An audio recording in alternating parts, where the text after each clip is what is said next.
El calor, pero igual tenemos que salir con esto. Hoy vamos a ver, creo que el otro tema también está relacionado con lo que vamos a ver ahora, en que ambos agentes son los dos principales causas de enfermedades de transmisión sexual, ¿verdad? Más en los Estados Unidos y obviamente también acá, como es el género Neisseria y el género Clamidia. Entonces nos vamos a dedicar ahora a hablar sobre generalidades del género, ¿verdad? Y específicamente a dos especies que son Neisseria gonorrea y Neisseria meningitidis.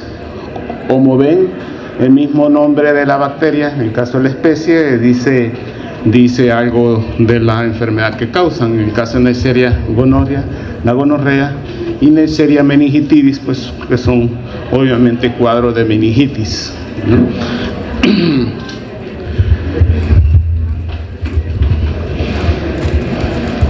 Estos son los adjetivos, y estos se parecen a todos los que ustedes ya han visto anteriormente, ¿verdad?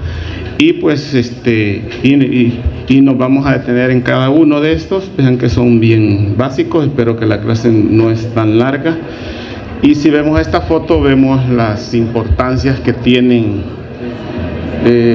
estas bacterias como agentes causantes, en este caso, de infecciones de transmisión sexual, en el caso de uretritis, ¿verdad?, en las mujeres, y en el caso de los hombres, pues que es más significativo, es más sintomático, porque da esas lesiones de descargas mucopurulentas. De ahí su nombre gonorrea.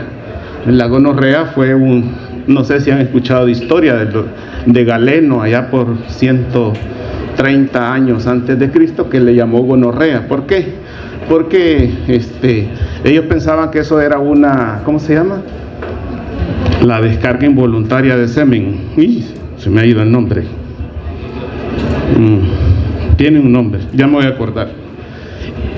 Y decían que era por eso lo que tenía la persona que tenía eso, ese pus, ¿verdad?, verdoso o amarillento.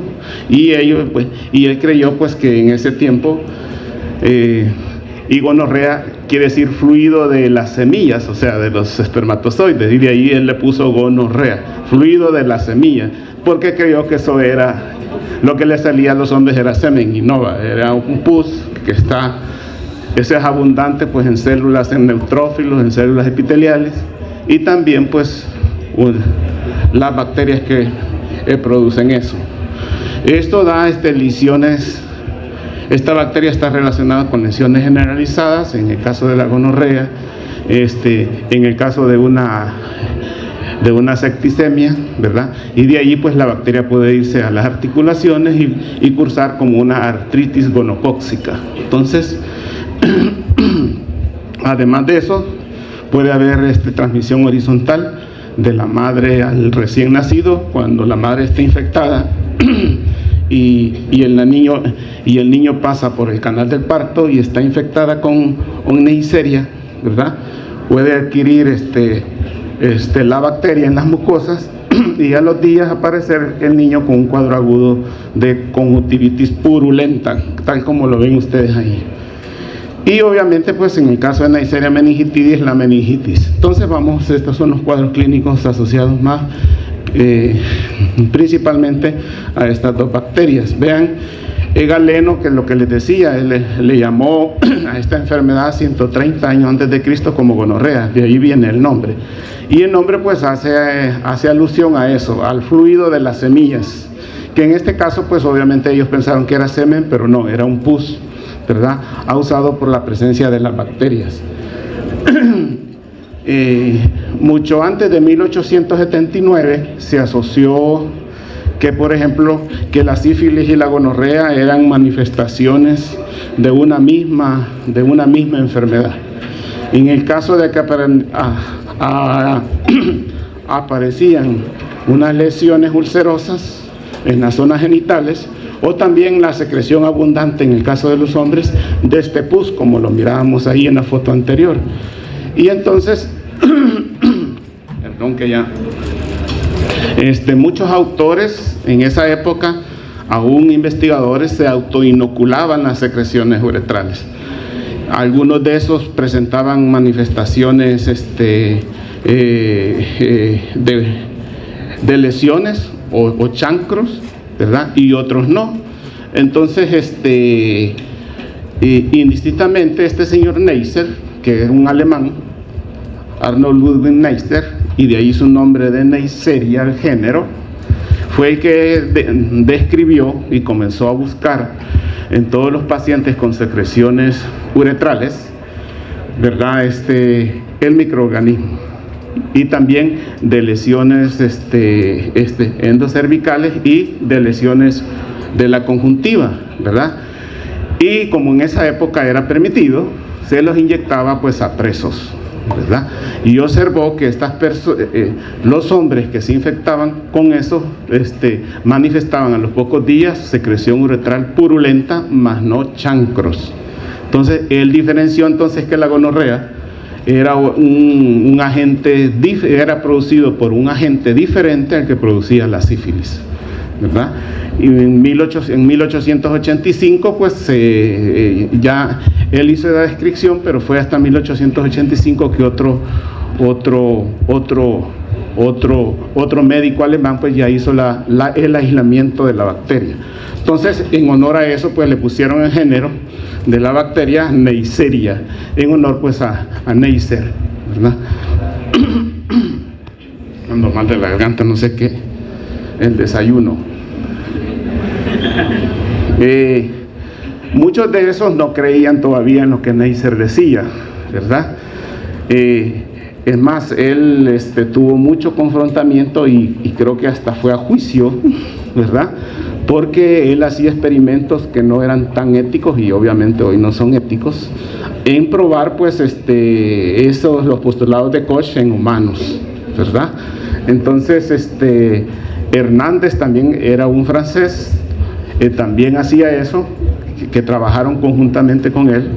Bueno, Neisser era un dermatólogo. En esa época los dermatólogos eran los que atendían las infecciones de transmisión sexual, ¿verdad? Bueno, es uno de los fundadores de la dermatología. Si ustedes cuando vayan a leer, cuando les den dermatología, seguramente les van a hablar de él, ¿verdad? Murió muy joven, ¿ya? Fue jefe de una unidad de dermatología muy joven, de 29 años, ¿verdad? Y pues a esa edad pues él ya había descubierto pues este microorganismo. Es coautor del agente de la lepra, fue el que describió que la lepra era producido por Mycobacterium leprae. Igualmente tuvo un encontronazo con Koch, que él que se lo había asumido, que yo lo había descubierto, pero bueno, pero en realidad pues quien hizo el aislamiento y relacionó la presencia de la bacteria con la lepra fue él, ¿verdad? Entonces cuando lean ustedes los coautores de la lepra les van a hablar de los dos. Esta es una pequeña historia de cómo entonces el género Neisseria, vean que se conoció a pesar de mucho tiempo, y a pesar de eso pues las bacterias siempre las tenemos presentes circulando entre nosotros. ¿Por qué? Porque tanto Neisseria gonorrea como Neisseria meningitidis son estrictamente de humanos, ¿verdad? No hay otra forma de que nos vamos a infectar con un animal o que vayan a estar en el medio ambiente y la gente llegue y les diga que les dio gonorrea,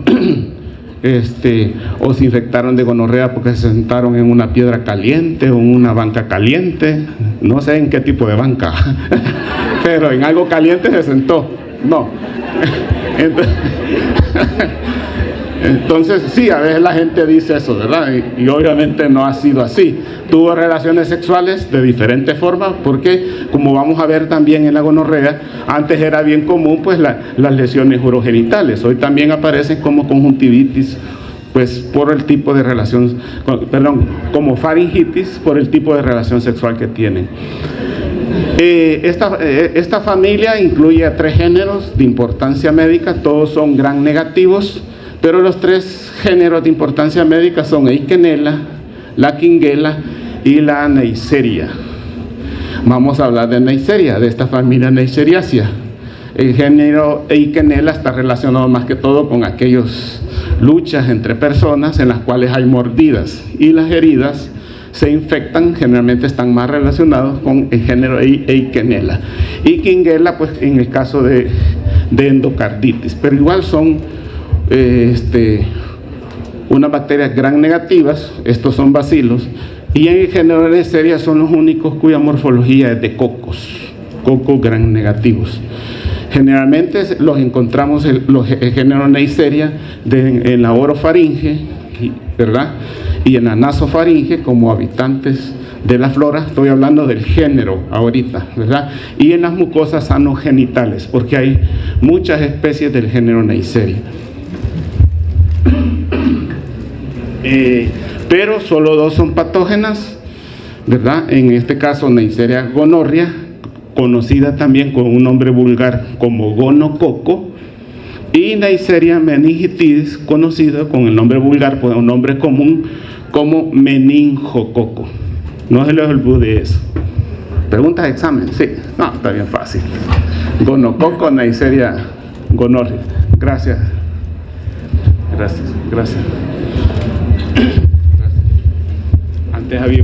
Antes había un grupo de estudiantes que nos traían agua. No, sí, quiero ver. Uno es un dermatólogo muy famoso, por cierto. Él era es miembro de los cirujanos del Rosales y era muy atento. A veces me sentaba yo porque estaba escuchando la clase y siempre venía con su cosita, con agua y un vaso. Era bien atento. Bueno, en esa época le murió el papá. Es el doctor Montenegro. Ahí lo van a conocer ustedes. Bien, ahí está de dónde vienen los nombres de esas especies, ¿verdad? De gon, que significa semilla, y roya, que significa flujo, el flujo de las semillas. De ahí pues su nombre gonorrea, que obviamente ya sabemos que no es eso, sino que es una secreción mucopurulenta. Es producto de la presencia de los gonococos en la mucosa, en este caso en el hombre uretral. Y Neisseria meningitidis, pues porque hay una inflamación de las meninges, ¿verdad? Que es el lugar a donde esta bacteria va, donde primariamente va a causar su infección principal. Como pueden ver arriba, ahí tienen unos frotis de Gram, están coloreados. La de arriba es Eikenella, la segunda es Quinguela, y acá vemos los cocos gram negativos correspondientes a Neisseria, al género Neisseria. ¿Qué más podemos decir del género? Bueno, la morfología, como yo les decía, son unos bacilos que miden el género Neisseria son unos cocos, ¿verdad? Tienen forma de cocos, que miden como 1 micrómetro de diámetro. Si hablamos de un rango, andan entre 0.6 a 1 micrómetro de diámetro, ¿verdad? Son bastante pequeños y característicamente tienen disposición en pareja. De ahí que se le llame diplococos. Y característicamente la parte donde se unen los cocos tienen este aplastamiento, ¿verdad? Porque le da la impresión, ¿han visto los granos de café? ¿Han ido a cortar café? No. Ah, sí. ¿Alguien ha ido a cortar café? Allá hay compañeros, mírenle. Es un vacile ir a cortar café, ¿verdad? En las vacaciones uno iba allá en noviembre, desde que yo estaba en primer año, con los amigos, con los compañeros, nos íbamos a las fincas en Santana a cortar café. Es un vacilón, yo creo que solo una arroba hacíamos a veces por andar regando. Y la gente además hacía sus 6 arrobas, 5 arrobas, uno o dos. Entonces estos tienen formas típicas de color café, porque a veces el café es bien dulce, si ustedes lo comen es bien dulce, y si le quitan la cáscara tiene esta forma así. Entonces esto tiene una forma de disposición en parejas de diplococos en forma de granos de café. Así lo van a encontrar en los libros. Es bien típico entonces de Neisseria.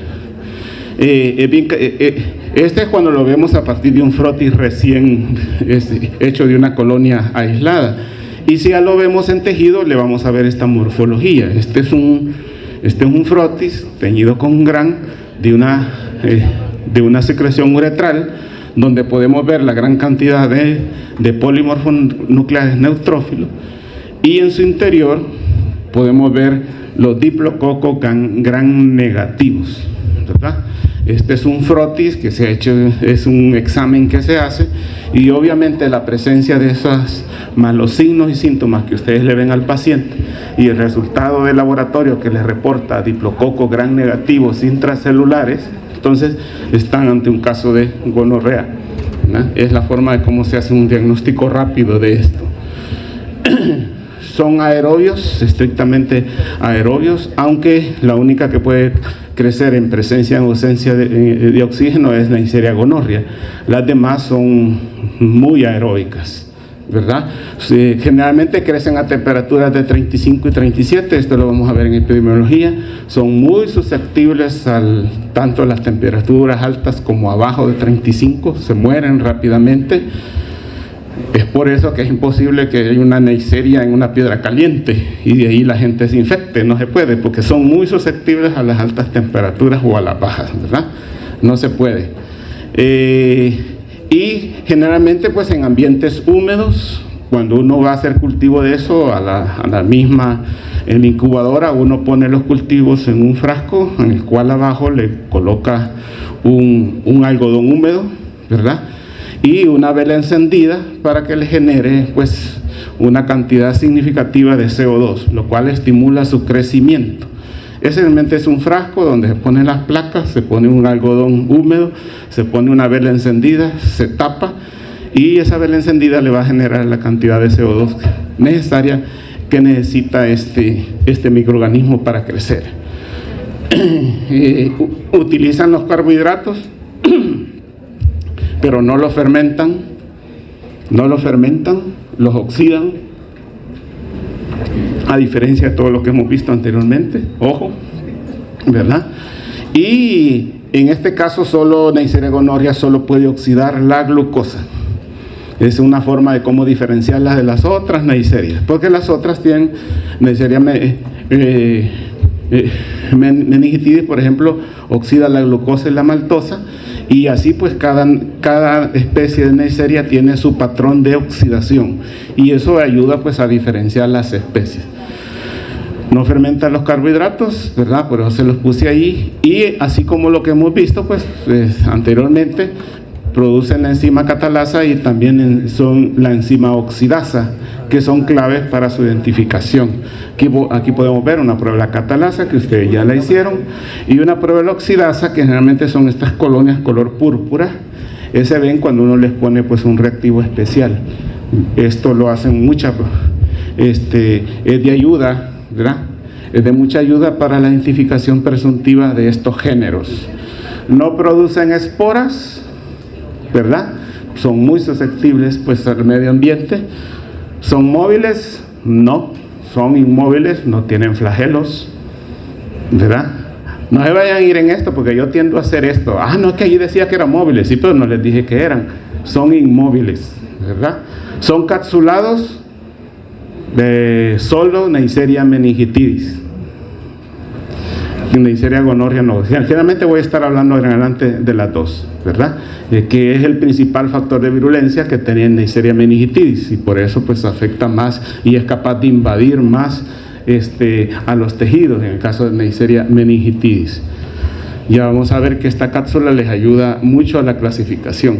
Vean que no requiere muchos factores de crecimiento. Bueno, las Neisserias en general no requieren muchos factores de crecimiento, pero pues ellas crecen bien fácil en agar sangre. Pero Neisseria gonorrea y Neisseria meningitidis sí requieren de algunas sustancias como sangre calentada, hemina y proteínas animales. Y por eso aquí no se utiliza para ellos el agar sangre, sino que es un tipo de agar sangre que se calienta a una temperatura mayor y da este aspecto como que fuera chocolate. Y por eso este medio se llama agar chocolate. Algo me pasó, bueno, no sé. Entonces se cultiva en agar chocolate, pero como son requieren de otras cosas, y obviamente esos son agares nutritivos, no, y si tratamos de aislar de una secreción uretral Neisseria, obviamente nos van a crecer muchas bacterias de la flora, ¿verdad?, humana normal. Entonces se utilizan medios selectivos como el agar Ayer Martin, que tienen antibióticos que inhiben a gram positivos y a gram negativos. Bueno, ¿cómo inhibe gram negativos si ella es una gram negativa? Lo que pasa es que ella es resistente a la vancomicina y ¿cuál es el otro? Colistina creo que es la otra. Ellos son resistentes a esos antibióticos y por lo tanto se puede estudiar esa propiedad agregándoselo al medio. Son colonias de 1.5 milímetros, vean que la mayoría son, en el caso de Neisseria gonorrea y meningitis, homotransparentes, convexas, un poco elevadas, ¿verdad? Inicialmente son así, generalmente esta es una bacteria que no se puede mantener mucho en el laboratorio, como nosotros. Todas las bacterias que ustedes han trabajado, pues ahí hay unas personas que las tienen guardadas en la bacterioteca, es una colección, pero esta no se puede, muere rápidamente. Solo unos 3 o 4 pases, ¿verdad? Porque hay que estarla pasando cada 2 días y después muere. Entonces hay que tener medios especiales para eso. Entonces, antes la teníamos, pero era bastante tedioso tenerla porque había que inyectarla en ratones. Entonces era más complicado. Estructuralmente tiene la misma estructura, hay una pared de gram negativo, ¿verdad?, que ustedes conocen, con su membrana celular, membrana citoplasmática, el espacio periplásmico, su poca cantidad de peptidoglicán, su membrana externa, la presencia de pilis. En este caso, en todos los libros, acuérdense que los pilis, aquellos más dedicados a la adhesión, pues le llaman pilus, cuyo nombre correcto sería fimbrias. Pero cuando van a leer la microbiología de Yagüez, en este capítulo dice pilis, ¿verdad?, pero es un tipo de fimbrias el que él tiene, además ustedes lo oyeron en la discusión. Entonces tiene su APA de peptidoglucano, su membrana externa, su membrana citoplasmática, y los pilis que generalmente están ensamblados desde la membrana celular. Desde ahí salen y salen hacia afuera, y como ustedes saben, su función principal es la adhesión. Los pilis tienen 3 partes. En el caso de Neisseria gonorrea y Neisseria meningitidis, la parte que está como muy cercana al cuerpo de la bacteria, que es muy constante. La parte media es esta zona, ¿a dónde iba? Aquí. En esta zona, digamos, está la parte donde están las adhesinas, y en la parte más carboxilo terminal es muy variable.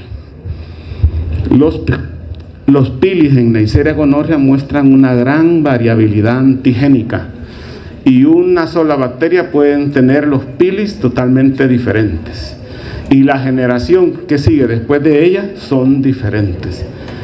Es por eso que no se ha creado vacuna contra esto. Al ser el principal factor de adhesión para unirse a las células epiteliales, obviamente esto es un blanco para vacunas, pero al variar tanto antigénicamente, obviamente es imposible para el sistema inmune, o para nosotros está creando estimulando el sistema inmune a que produzca anticuerpos para bloquear pues la unión de este pilis, o inhabilitarlo por lo menos a la bacteria. Entonces, igualmente, casi todos los componentes que voy a hablar ahora son altamente variables. Más en Neisseria gonorrea. ¿Cuáles son los principales factores de virulencia que tienen? Vamos a ir hablando de los 2, ¿verdad? Vamos a hablar primero de la cápsula, que obviamente cuando hablamos de cápsula estamos hablando de la cápsula que tiene Neisseria meningitidis, porque Neisseria gonorrea no tiene una cápsula propiamente dicha. Esta cápsula clasifica a los grupos de Neisseria meningitidis en 0 grupos, ¿verdad?, en varias letras y números, en 13 serogrupos, donde los A, el B, el C, el X, Y y el W-35 son los que más causan casos de meningitis. Entonces aquí podemos ver, por ejemplo, cómo están distribuidas. Es el principal factor de virulencia de Neisseria meningitidis, la cápsula, además de otros, ¿verdad? Aquí podemos ver los tipos de cápsula y cómo están distribuidas la prevalencia de los casos de meningitis, por ejemplo, en África, y los que predominan en nuestra área, que son el tipo B, el serogrupo B y el serogrupo C, pero más el B. Ese cuadro se lo voy a dejar para que lo vean. Este es un ejemplo de cómo el A está más distribuido pues en la zona de África, donde sí afecta con muchos casos de meningitis, aunque la vacunación utilizando pues ese antígeno de polisacárido pues ha disminuido un poco la prevalencia de la meningitis en África. El otro es lo que ustedes ya conocen, las fimbrias o pilis tipo 4, acuérdense que los pilis se clasifican, ¿verdad? Los cuales le sirven, este tiene como receptor al CD46, que está en la superficie de las células epiteliales, y hay otros receptores, pero ese es el que más se menciona, y su función principal pues obviamente es la adhesión y la resistencia a la destrucción por los polimorfonucleares. Esas son las principales componentes que tienen las fimbrias. Yo creo que aquí creo que puse algo de aquí, ¿sí? Y también los receptores tipo TOL también sirven como receptores para esta molécula. Si ustedes ven, aquí está pues el gonococo, ¿verdad? Donde están los pilis y las proteínas que vamos a ver que están en la membrana externa, donde los receptores, pues en este caso principales, han puesto que son los receptores tipo TOL. Obviamente hay otros tipos de receptores, generalmente son moléculas de superficie que están en la superficie de las células no ciliadas. Ellos afectan, o sea, su sitio de unión de las células epiteliales son aquellas que no tienen cilios. Ahí vamos a encontrar sus receptores. ¿Qué pasó? Ahí está. Las otras proteínas son las proteínas de opacidad que ustedes leyeron en su material. Estas proteínas le dan ciertas características y se estudiaron y se llaman así porque cuando se cultivan estas bacterias que producen estas proteínas, las colonias no son transparentes, sino que son opacas. De ahí su nombre de proteína de opacidad.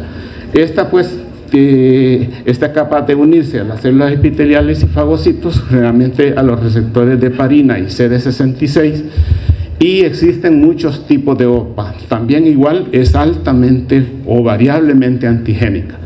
Entonces es imposible también que esto sea utilizado como un blanco para la fabricación de vacunas, porque en cada Neisseria tiende a variar antigénicamente. Entonces es imposible tener una molécula específica pues y utilizarla como vacuna. Es más, no podríamos hacer antivacunas sabiendo que en cada multiplicación de este microorganismo estas proteínas van a variar. Estas están muy pegadas a la membrana externa, como lo vemos acá. Ellos tienen una cara expuesta, que les sirve mucho pues para unirse pues a las células epiteliales. En el caso de Neisseria meningitidis se ha descrito también la OPA, pero también se ha descrito también una proteína de membrana externa que se llama OPC, que también es una de las proteínas de membrana externa que está relacionada con la adhesión en Neisseria meningitidis. Es uno de los principales factores que no tiene Neisseria gonorrhea, ¿no? Es otro tipo de fimbria, ¿verdad? Otra característica que tiene es que tiene el lipopolisacárido, ¿verdad? Que en este caso no tiene el antígeno y que se le llama ¿cómo? Lipoligosacárido. ¿Se acuerdan de eso? Sí, no tiene el antígeno, pero igual tiene función de endotoxina y tiene las mismas funciones que ustedes ya conocen que hace el LPS. Este está ubicado, si ustedes se acuerdan, muy expuesto en la membrana externa, ¿verdad? Y los extremos, ese núcleo de carbohidratos que tiene esta este lipooligosacárido tiende a variar mucho y tiende también a capturar algunas sustancias que están en el huésped. ¿Cómo puede hacer eso? Ellos hacen mimetismo molecular en esta zona, ¿verdad?, donde han sintetizado unos glucosfingolípidos muy similares a lo que encuentran en las membranas celulares del humano.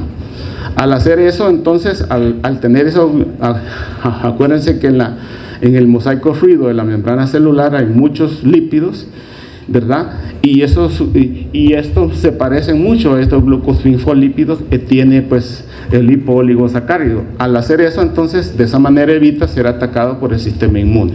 Eso es lo que se llama mimetismo molecular, o sea, hace una imitación de las estructuras que se encuentran en la superficie de la célula para no ser atacados.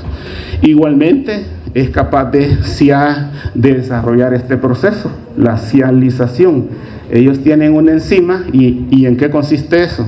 En esta misma parte que está expuesta de los lipooligosacáridos, ellos tienen una enzima que transfiere el ácido siálico de las células. En el caso de Neisseria meningitidis es capaz de sintetizar ácido siálico y unirlo a esta zona del lipooligosacárido. Si ustedes se acuerdan, el ácido siálico es muy abundante en las superficies de nuestras células. Y de esa manera entonces está evadiendo la acción del sistema inmune. Es muy, eso le da como muchas propiedades, como resistencia a la acción de los anticuerpos, al complemento y al efecto de los fagocitos, ya que no lo van a reconocer como extraño, pues si lo van a dejar tranquilo, ¿verdad?, no le van a hacer nada. Entonces no es un simple lipooligosacárido, es bastante complejo, además de ser muy altamente variable en esa zona de hemos hablado. El otro factor de virulencia principal que está presente también en las dos especies es la proteína POR, o también en algunos libros le van a llamar como porina, que se encuentra en la membrana externa y que sirve obviamente para la incorporación de nutrientes como para la eliminación de sustancias de desecho de la bacteria. Bueno, eso puede ser fisiológico, me pueden decir. Entonces, ¿cómo es que se convierte en un factor de virulencia? Cuando invade una célula epitelial, pues esta bacteria es endocitada, o sea, es englobada por membrana celular de la bacteria en una vesícula, y pues lo que hace esa porina es que evita la unión del lisosomas. ¿Para qué se forma el fagosoma? ¿Se acuerdan de eso ustedes? ¿Sí? ¿Sí? Se lo tuvieron que haber explicado, ¿verdad? Acuérdense que cuando un fagocito incorpora a un agente extraño, lo engloba en una vacuola, ¿verdad?, pues no lo va a dejar libre, sino que hay unos lisosomas por señales intercelulares que se van a ir a unir, que están llenas de agentes oxidantes y enzimas líticas que van a ser las encargadas de ir a destruir a ese agente que está en esa vesícula. Obviamente la unión de eso es un fagolisosoma. Entonces ella evita la unión de los lisosomas a esa vesícula a través de la acción de las porinas o la proteína POR.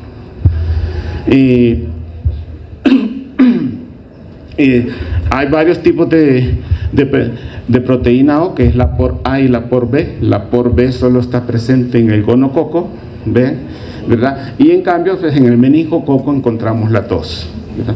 Eso quiere decir que hay más factores de adhesión. Bueno, hay muchos más factores de adhesión están presentes en el meningococo. Y como las anteriores, son altamente variables, ¿verdad? Y están relacionadas también con la supervivencia intracelular, porque no permite la unión o la formación del fagosoma, y también pues puede evitar la acción del complemento cuando se encuentra pues afuera de la célula. Hay otras proteínas accesorias como el RMP, que esa le da un poco de estabilidad y protege de la acción de los anticuerpos a la proteína OPA, ¿verdad? Están las proteasas de IgA1, si ustedes ya se acuerdan, ya no es necesario que se los explique, lo vieron en la discusión, que es capaz de producirlo, así como ciertas especies de hemófilos, ella también los produce. Y también estas bacterias pueden infectarse con plásmidos, son productoras de beta-lactamasa. ¿Y qué hacen las beta-lactamasa?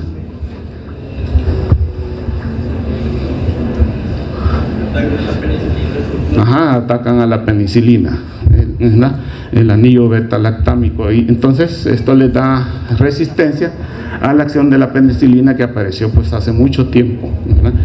Estas bacterias en el tiempo, les voy a poner ahí un diagrama, cómo han ido adquiriendo muchas resistencias a los antibióticos. Bien, la clasificación de genes, este es un objetivo, digamos, solo decirles de cómo se clasifican, pues en serogrupos y en serotipos. Eso es basado en el caso de Neisseria meningitidis en la cápsula, que los clasifica en 13 serogrupos, ¿verdad? De los cuales 5 son los más implicados en casos de meningitis que les mencioné, que son esos que están allí. Y también pues los serotipos han hecho una clasificación de serotipos de estas especies en virtud a la presencia de proteínas de membrana externa. Entonces es bien compleja esta clasificación. Vean que hay más de 20 hay más de 20 serotipos circulando, y obviamente esto lo hacen para fines epidemiológicos, para saber qué serogrupo y qué serotipo está circulando en el medio. Yo tengo años de no ver un aislamiento de Neisseria gonorrea ni de Neisseria meningitidis, sencillamente porque el medio de cultivo es bien caro y poca gente lo hace. Y si lo hacen en medios de cultivo comunes que se utilizan, pues es bien limitado pues el éxito que se pueda tener para aislar a esta bacteria. Creo que ya estuvo, no, ya casi. Este tema es bien corto, no es mucho. Entonces, vamos a hablar sobre las características epidemiológicas de Neisseria meningitidis y Neisseria gonorrea. Bueno, son estrictamente afectan al humano, son propias del humano. Unos que se encuentra en el caso de Neisseria meningitidis en la orofaringe y nasofaringe de las personas sanas. Puede ser, hay mucha gente que se comportan como portadores. Algunos estudios han señalado que entre el 1 al 40% de personas sanas pueden tener Neisseria meningitidis en la nasofaringe. Y en el caso de gonorrea, pues obviamente es un patógeno, ¿verdad? Y para quedar de portador, obviamente hay que haberse infectado, ¿verdad? Hay que sufrir la enfermedad. Y la función de portador es más común en mujeres, los cuales en las mujeres es, digamos, que cuando una mujer se infecta, se dice que solo un 40, un 50% va a presentar la enfermedad y van a quedar como portadores. Al contrario, en el hombre, la mayoría de las infecciones en el hombre, cuando se infecta, es sintomática. O sea, va a sentir ese dolor al orinar al principio, y en las mañanas con la descarga de pus, pues a la hora de cuando va a ir a hacer pipí, que es bien común, que es la descarga matinal. Generalmente la primera de la mañana es bastante, pues es un pus bastante espeso, ¿verdad? Ya he tomado muestras yo de esto, ¿verdad? Cuando han llegado. Y en el caso de la gonorrea, pues afecta igualmente como mujeres o hombres, ¿verdad? En esas edades, vean que es la edad de ustedes, en los más jóvenes, es más común.